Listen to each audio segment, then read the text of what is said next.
The late American soulstress Aretha Franklin had asked us, "Who's zoomin' who?" So let's segue that rhetorical song lyric into this week's blurb of personality mirroring. Also known as the chameleon effect, this is one of the most underappreciated and complex social behaviors. So the disclaimer here is that a few minutes with me, as usual, is not going to cover everything. For now, let's just clarify what personality mirroring is in terms of what happens. So for instance, you take one person who speaks eloquently, softly, and at a medium pace, and they are then joined in conversation by somebody who speaks very quickly, abruptly, and poses statements in the form of questions. You may then see that the first person begins to mimic some of those quirks of the second person. Now those are just a few examples. The act of personality mirroring can include just about anything, even less aggressive behavior such as a solemn mood, casual chuckling, or a slumped posture while seated. The person, the situation, the setting, the environment can all seem to dictate the source of influence. At first glance, many people might feel that adopting somebody else's habits while conversing is a sign of weakness. But I really don't think I believe that. Not quite, anyway. I think one of the main reasons people do this, either knowingly or not, is that it makes the person they're talking to easier to deal with.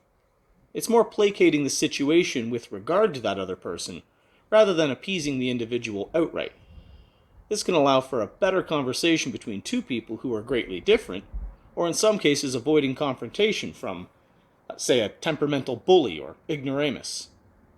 I field test this a lot by making a focused and concentrated effort not to copy conversational behaviors of people I've previously observed as being mimicked by others.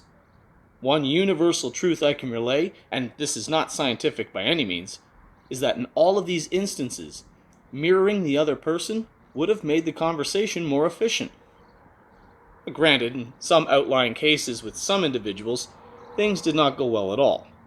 I've had people take offense to my use of vocabulary or somewhat pompous demeanor, and, well, given my nature, I likely stepped on the gas there, but I don't think we need to unpack that today.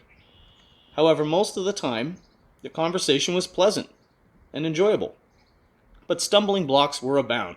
Small interruptions with fast talkers chomping at the bit for their turn to speak, or lulls in the conversation where an expected reaction or follow-up never materialized, or things being reiterated with different examples and word usage, because either myself or the other person did not provide the anticipated amount of empathy. And that word, empathy, I've come to learn is the main fulcrum of the chameleon effect. A weak or strong person has little to do with it. That only has to do with perhaps why. A weak personality might very well get temporarily absorbed in order to fit in or whatever, but a strong personality can do this too, only through the path of empathy. And this is done to improve the interaction with the otherwise challenging person, so the communication is better, and the value of what each person is saying is raised. Looking inward, my deliberate refusal to match somebody's posture or inflections even partially could then be viewed as stubborn at best, hostilely arrogant at worst. I gotta solve that maybe. The point is, we once again come to the same message that a simple awareness of what we do and why we do it is more than enough to improve the way we talk with one another. I might say that opening the door a bit for the chameleon effect, along with a pinch of awareness, will give us the opportunity to cherry pick the things we like about one another, adopt them, spread them around to others, and so on. Remember, and I know you've all heard this a million times, but it's not always what you say, it is how you say it.